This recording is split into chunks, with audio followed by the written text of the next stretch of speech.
ಸುಖ ಗಂಡು ಮಕ್ಕಳಿದ್ದಾರೆ ಎಂಬಲ್ಲಿಗೆ ನನಗೆ ಯಾವ ಭಯವೂ ಇಲ್ಲ, ಯಾರ ಭಯವೂ ಇಲ್ಲ.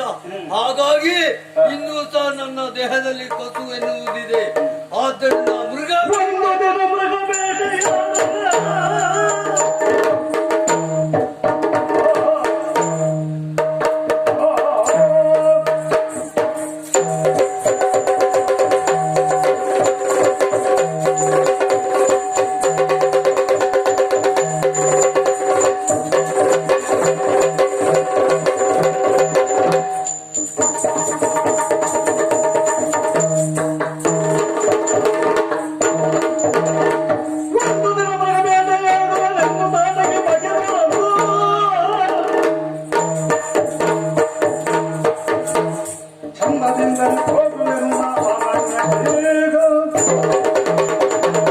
ನನ್ನ ಉದ್ದೇಶ, ನನ್ನ ಆಸೆ ಒಂದೇ ಒಂದು, ಮೃಗ ಬೇಟೆಯಾಡುವುದು, ಮೃಗಗಳನ್ನು ಹಿಡಿದು ತಿನ್ನುವುದು, ಹೊಟ್ಟೆ ತುಂಬಿಸಿಕೊಳ್ಳುವುದು, ಸಂತೋಷದಿಂದ ಕಾಲ ಕಳೆಯುವುದು, ಇದೇ ನನ್ನ ಉದ್ದೇಶ.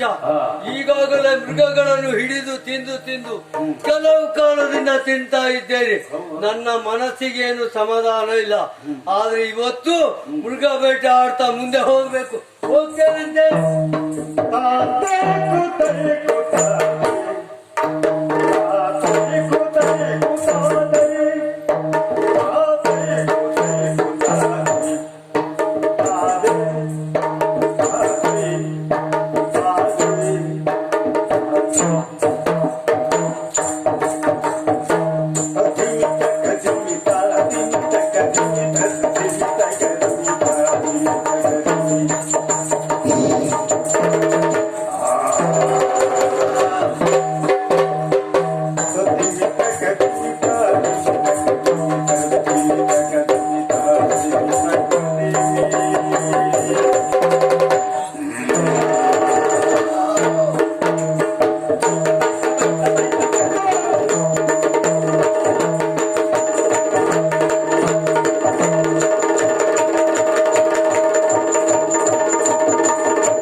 ಮೃಗ ಬೇಟೆ ಆಡ್ತಾ ಆಡ್ತಾ ಮುಂದತ್ತಿ ಬರ್ತಾ ಇದ್ದೇನೆ. ಇದು ಏನೋ ಒಂದು ರೀತಿ ಪರಿಮಳ. ಯಾವ ರೀತಿ ಪರಿಮಳ ಅಂತ ನಾನು ಗ್ರಹಿಸಿದಾಗ ಇದು ನರರ ವಾಸನೆ. ನರರ ವಾಸನೆ ಎಂದಾಗ ಮನಸ್ಸಿಗೆಲ್ಲಿಲ್ಲದ ಆನಂದ. ಹೋಗಿ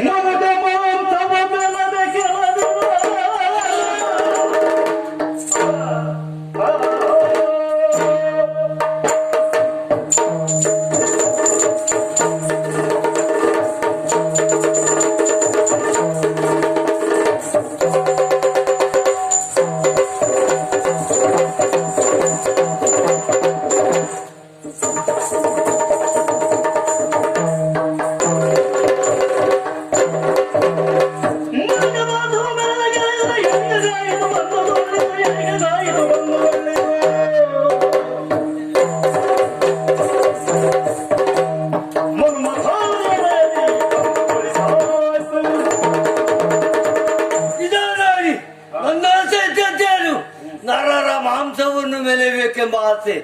ಆದ್ರೆ ನರರ ಮಾಂಸವನ್ನು ಮೆಲೆದೆ ಕೆಲವು ದಿನ ಕಳೆದು ಹೋಗಿತ್ತು. ಇನ್ನು ನರರ ವಾಸನೆ ಬರ್ತದೆ ಅಂತಾದ್ರೆ ಸುಮ್ಮನೆ ಉಳಿಯುವುದಿಲ್ಲ. ಮುಂದೆ ಹೋಗಿ ಅರಸಿ ಆ ನರರಿಯಲ್ಲಿದ್ದಾರೆ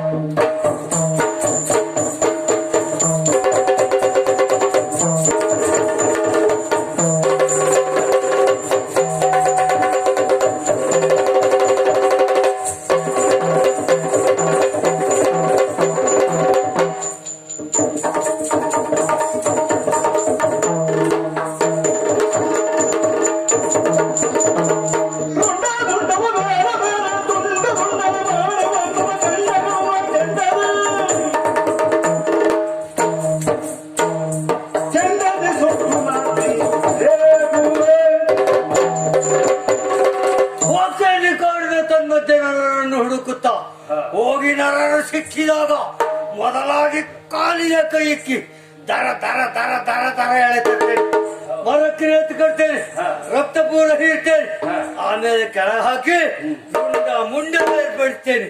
ಅಷ್ಟು ಮಾಡಿದ್ರೆ ಸಾಕಾಗ್ಲಿಕ್ಕಿಲ್ಲ. ಆ ಕತ್ತಿಯಿಂದ ಎಲುಬು ಮಾಂಸವನ್ನೆಲ್ಲ ಕೊಚ್ಚಿ ಕೊಚ್ಚಿ ಕೊಚ್ಚಿ ಕೊಚ್ಚಿ ಬೇರ್ಪಡಿಸಿ ಹಲ್ಲಿಗೆ ಹಲ್ಲು ತಾವ ರೀತಿಯಲ್ಲಿ ನುಂಗ್ತೇನೆ. ಆ ಬಳಿಕ ಮನಸ್ಸಿಗೆ ಸಂತೋಷ ಆಗ್ತದೆ. ಸಂತೋಷದಿಂದ ಈ ದಂಡಕಾರಣ್ಯದಲ್ಲಿ ಕಾಲ ಕಳೆಯಬಹುದು. ಹಾಗೆ ತಡ ಮಾಡುವುದಿಲ್ಲ, ಮುಂದೆ ಹೋಗ್ತೇನೆ.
ಈ ದಂಡಕಾರಣ್ಯ ತನ್ಮಧ್ಯದಲ್ಲಿ ಹಸಿವಿನಿಂದ ಬಳಲುತ್ತಿದ್ದಂತ ನಾನು ಸುತ್ತುತ್ತಾ ಇದ್ದೆ.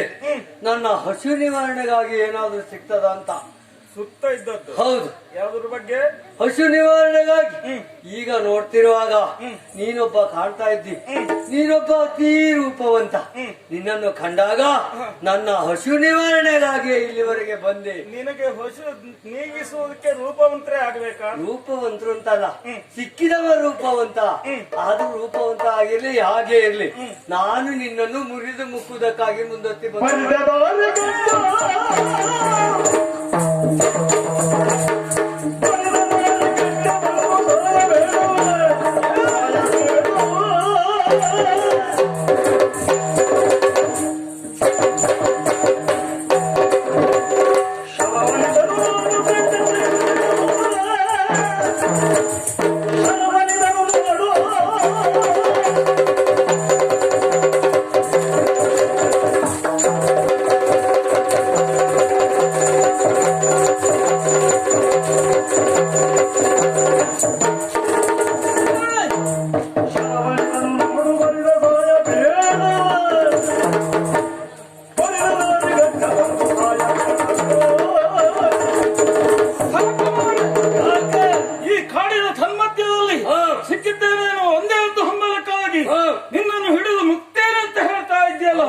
ಇದು ನಿನ್ನ ತಪ್ಪು ಕಲ್ಪನೆ ಅಂತ ಗ್ರಹಿಸಬೇಕಲ್ಲ. ಯಾಕೆಂದ್ರೆ ಏಕಾಗಿ ಬಂದಿದ್ದೇವೆ ಅಂತ ನೀನು ಗ್ರಹಿಸಿಕೊಂಡದ್ದ ಇಲ್ಲವೇ ಇಲ್ಲ.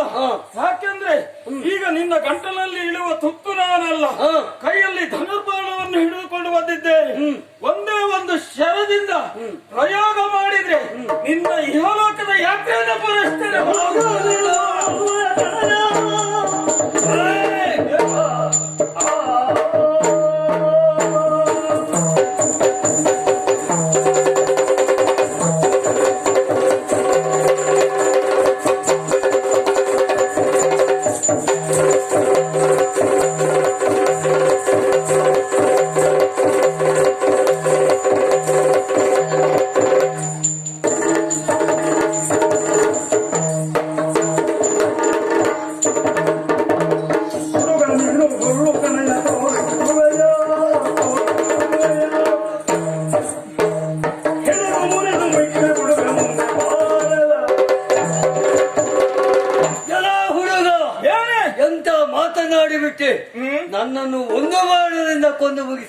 ಹೌದು ಎನ್ನುವ ಮಾತು ಇದೋ ನೋಡು. ಏನು ಆ ಮಾತಿಗೆಲ್ಲ ಹೆದರಿ ಓಡುವಂತ ಈ ರಕ್ಕಸಿ ಅಲ್ಲ, ಮತ್ತೇನು ನಿನ್ನನ್ನು ಮುರಿದು ಮುಖ್ಯ ನಾನು ಮುಂದೆ ಸಾಗುವವಳು. ಅಷ್ಟರಲ್ಲಿ ಇಲ್ಲಿಂದ ಹೋಗುವುದಿಲ್ಲ, ಮುಂದೆ ಹೋಗುವುದಕ್ಕೆ ನಾನು ಬಿಡುವುದಿಲ್ಲ. ಬಿಡುವುದಿಲ್ಲ. ಆಹಾ ಈ ಗುಣ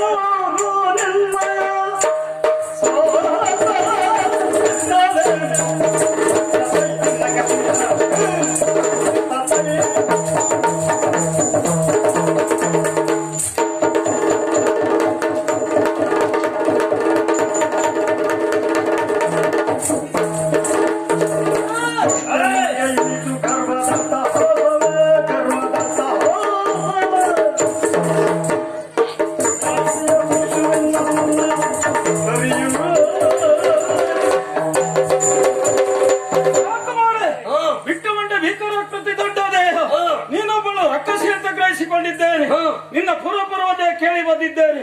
ನೀನೇ ಅಲ್ಲ ಈ ಗೊಂಡರಣ್ಯದಲ್ಲಿ ವಾಸವಾಗಿದ್ದು ತಾಟಕ್ಕೆ ಅನ್ನುವುದು ಏ ದುಷ್ಟೆ, ನಿನ್ನ ಮೂಢತನಕ್ಕೆ ಖಂಡಿತವಾಗಿ ನಾನು ಅಂಜುವುದಿಲ್ಲ.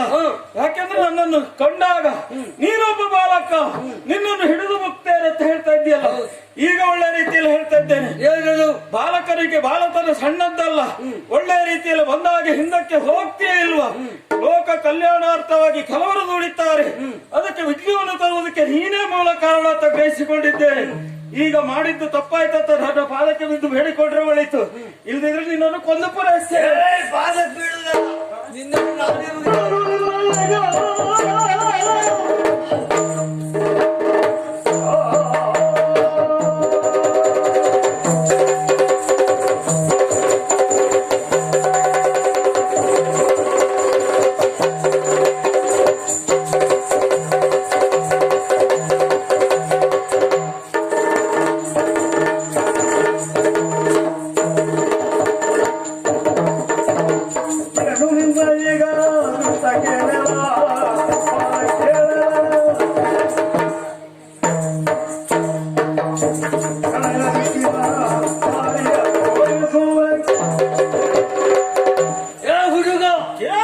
ಎಷ್ಟು ಹೇಳಿದ್ರು ನಿನಗೆ ಅರ್ಥ ಆಗ್ತಾ ಇಲ್ಲ. ಯಾಕೆ? ನಿನ್ನನ್ನು ಕೊಂದು ಮುಗಿಸ್ತೇನೆ ಅಂತ ಮುಂದಾಗ್ತಾ ಇದ್ದಿ.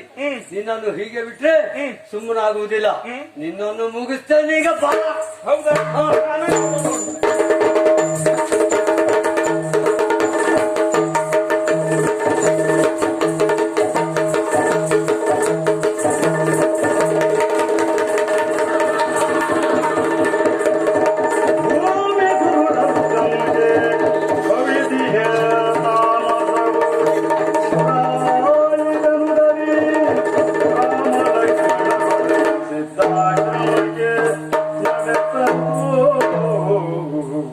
ಗುರುಗಳ ದಯೇನು? ಯಾಕೆಂದ್ರೆ ದುಷ್ಟೆಯಾಗಿರುವಂತ ಈ ರೀತಿ ವರ್ತನೆ ಮಾಡ್ತಾ ಇದ್ದಾಳೆ, ಆದಷ್ಟು ಶೀಘ್ರದಲ್ಲೇ ಆಕೆಯನ್ನು ಕೊಂದು ಪೂರೈಸಬೇಕಂತ ಕೇಳಿಕೊಂಡಾಗ ಅವರ ದಯೆಯಿಂದ ನೇರವಾಗಿ ಇಲ್ಲಿವರೆಗಾಗಿ ಬಂದು ತಾಟಕೆಯನ್ನು ಕೊಂದು ಪೂರೈಸಿದ್ದೇವೆ. ಅಷ್ಟು ಮಾತ್ರ ಅಲ್ಲ, ಗುರುಗಳು ಹೇಳಿದ ವಿಚಾರ ಏನು? ಈ ಅರಣ್ಯ ಪ್ರದೇಶದಲ್ಲಿ ಎಷ್ಟೆಲ್ಲ ಮಂದಿ ದಾನವರಿದ್ದಾರಂತ ಹೇಳಲಿಕ್ಕೆ ಅಸಾಧ್ಯ. ಆದಷ್ಟು ಶೀಘ್ರದಲ್ಲಿ ಅವರನ್ನೆಲ್ಲ ಕೊಂದು ಪೂರೈಸಬೇಕು. ನಾನು ಮಾಡುವಂತ ಕಾರ್ಯದಲ್ಲಿ ಯಾವುದೋ ಒಂದು ವಿಘ್ನ ತರಬಾರದು. ಮಕ್ಕಳೇ ಹೋಗಿ ಬನ್ನಿ ಅಂತ ನಮಗೆ ಆಯುಧವನ್ನು ಕೊಟ್ಟಿದ್ದಾರಂತಾದ್ರೆ ಇನ್ನು ಮುಂದೆ ಯಾವ ದಾನವರು ಬರ್ತಾರಂತ ನೋಡೋಣ.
ಸರಿ.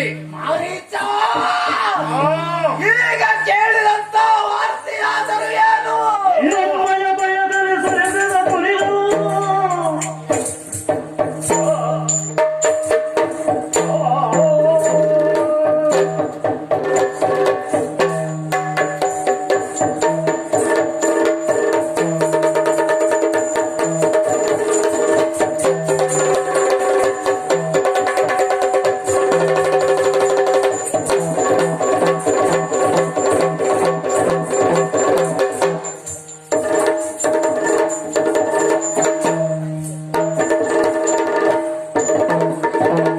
ನಮ್ಮಯ ಭಯದಲ್ಲಿ ಪ್ರಿಯ ಮಣಿಗಳಿಗೆ